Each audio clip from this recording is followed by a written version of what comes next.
នការប្រាក់សាមគ្គីកសាងកฎលេខ15ចាក់ចិនដើបណ្ដោះសសរជាន់ទី2កฎនេះបណ្ដោយ9ទៅទាំង12ម៉ែត្រប្លង់សេ3សន្លឹកដំបូលត្រៃសូអាស្រ័យហេតុដេកបានទូប្រគេននិងជម្រាបជូនខាងលើសូមនិមន្តនិងគោរពអញ្ជើញអបាសកអបាសិកាញាតិញោមពុទ្ធបរិស័ទចិត្តឆ្ងាយចូលរួម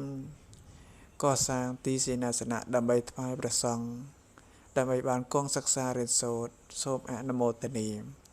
កម្មវិធីបុណ្យថ្ងៃសៅរ៍14រោចខែបោះឆ្នាំអសាញ់សប្តាហ៍ស័កពុទ្ធសករាជ2569ត្រូវនៅថ្ងៃទី17ខែមករាឆ្នាំ2026វេលាម៉ោង 1:30 នាទីរសៀលជួបជុំពុទ្ធបរិស័ទនិងបងប្អូនជិតឆ្ងាយទាំងអស់វេលាម៉ោង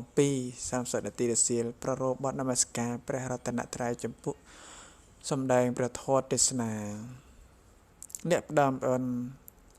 លោកម្ចាស់សិលសម្បណ្ណោសមរតនោនិងពុទ្ធបរិស័ទគ្រប់មជ្ឈដ្ឋានទាំងអស់សុទ្ធតែជាម្ចាស់ដើមបុណ្យផ្កាប្រាក់ទាំងអស់គ្នាសូមប្រកាសណាគុំម្ចាស់ពុទ្ធបរិស័ទជិតឆ្ងាយអញ្ជើញចូលរួមជាម្ចាស់ដើមបុណ្យឲ្យបានគ្រប់គ្នាទីតាំងកម្មវិធីបុណ្យកฎលេខ15វត្តកោះមេតាពោធិវង្សភូមិកោះអណ្ដែតសង្កាត់ទសង្កែទី2ខណ្ឌរសីកែវរាជធានីភ្នំពេញសម្រាប់ព័ត៌មានបន្ថែមសូមប្រកាសណាពុទ្ធបរិស័ទគ្រប់មជ្ឈដ្ឋានតាក់ទងលោកម្ចាស់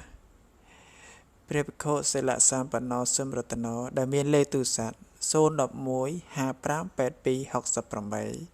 011 5582 68ឬតាមរយៈលេខទូរស័ព្ទ098 55 45 79 098 55 45 79 088 92 68441ចឹងសូមពុទ្ធបរិស័ទស្រីប្រុសទាំងអស់កម្មវិធីបុណ្យផ្កាប្រាក់សាមគ្គីនៅថ្ងៃទី14រោចខែបោះឆ្នាំអសាញ់សប្តាហ៍ស័កពុទ្ធសករាជ2569ត្រូវថ្ងៃទី17ខែមករាឆ្នាំ2026នេះនៅតែប្រហែលថ្ងៃទៀតចឹងញាតិញោមដែលបានឮដែលបានជ្រាបជាដំណឹងទៅតាម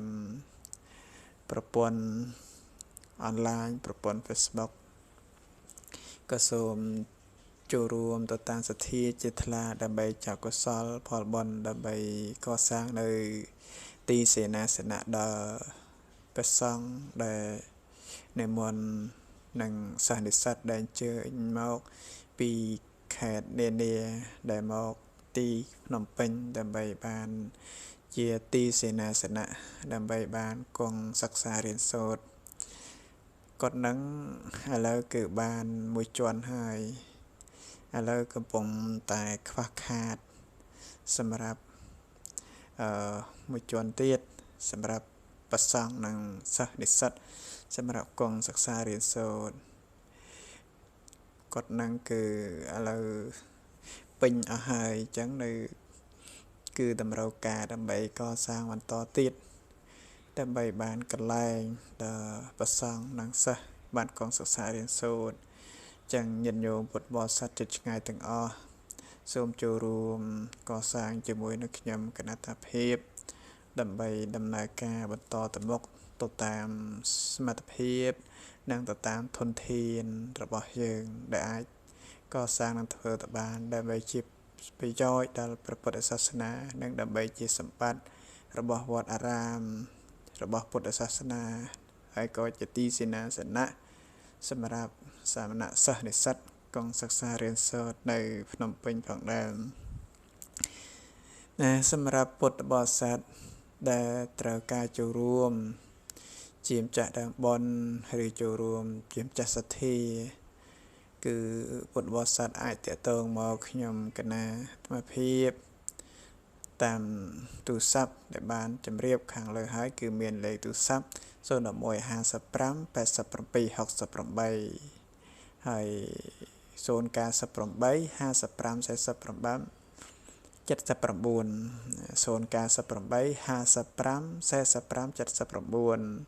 79ឬតាក់ទងតាមប្រព័ន្ធ Facebook ប្រព័ន្ធអនឡាញនិងក៏បានតាមឆាត Telegram នឹងឯងព្រោះការដែលយើងធ្វើបន់គឺការសន្សំបន់គឺតែងតែនាំមកនូវសេចក្តីសុខសេចក្តីចម្រើនសម្រាប់ខ្លួនឯងផងសម្រាប់អ្នកដទៃផងហើយក៏ជាប្រយោជន៍សម្រាប់ជាសម្បត្តិនៃសេចក្តីសុខទាំងអស់គ្នាសូមអនុមោទនា